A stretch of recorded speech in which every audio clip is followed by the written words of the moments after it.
Solicitor-General Fhedzisani Pandelani has updated the nation on the Marikana massacre and litigation matters related to it. The state says a reasonable amount of payments have been made to various people affected by the deadly shooting on the 16th of August 2012. That was when 34 miners were shot dead by police, while another 10 died in the events leading up to the strike in Marikana. In fact, it's almost the 10-year anniversary in just a few days' time.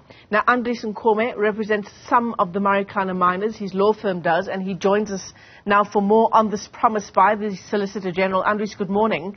Is it just all for show in the run-up to that 10-year anniversary, this promise that all claims related to Marikana will be settled by the end of August?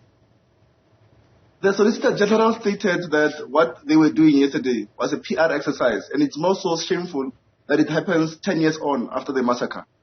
We are very doubtful that all the claims will be settled by the end of the month. In as much as we have settled about 50%, but there's still about 50%, out of which we feel that there is no reasonable offer that is made by the state. So we really doubt that it will be done by the end of the month. It's been an incredibly long journey for the families and the victims of the massacre, Andries. Even the 50% that's been settled so far, that took a long time to get to that settlement point.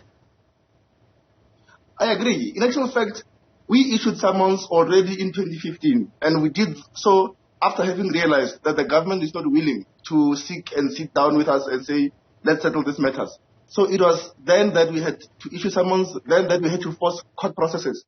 Like, for example, for this date to be issued, it was dates that had been allocated by the Deputy Judge President after we wrote to him and said that this matter is going on 10 years on and there's no date.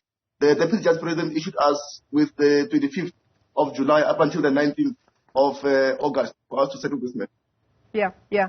So let's unpack this promise by the Solicitor General. He says all claims related to the Marikana massacre will be settled by the end of August. In your mind, and your firm represents 53 of the injured, 279 of the arrested mine workers.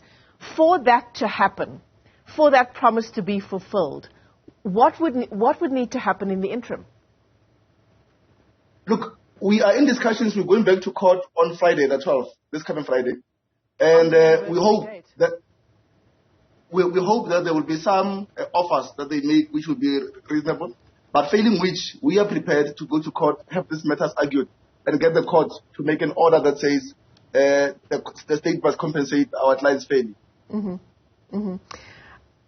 You know, there's some quote in the coverage around this matter in some of the morning newspapers, and I believe that the Sowetan newspaper spoke to you as well, Andries, and they say that there are glitches. There will be glitches of matters that can't be settled before the end of this month. What would those glitches be?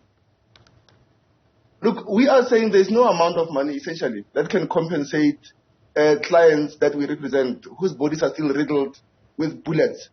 And we are saying that there are fair general damages that are supposed to be compensated to those clients. Yeah. But the state is not urging on those. The state essentially feels they have made offers, and those offers should be the ones that we accept, and it's either the state's way or the highway.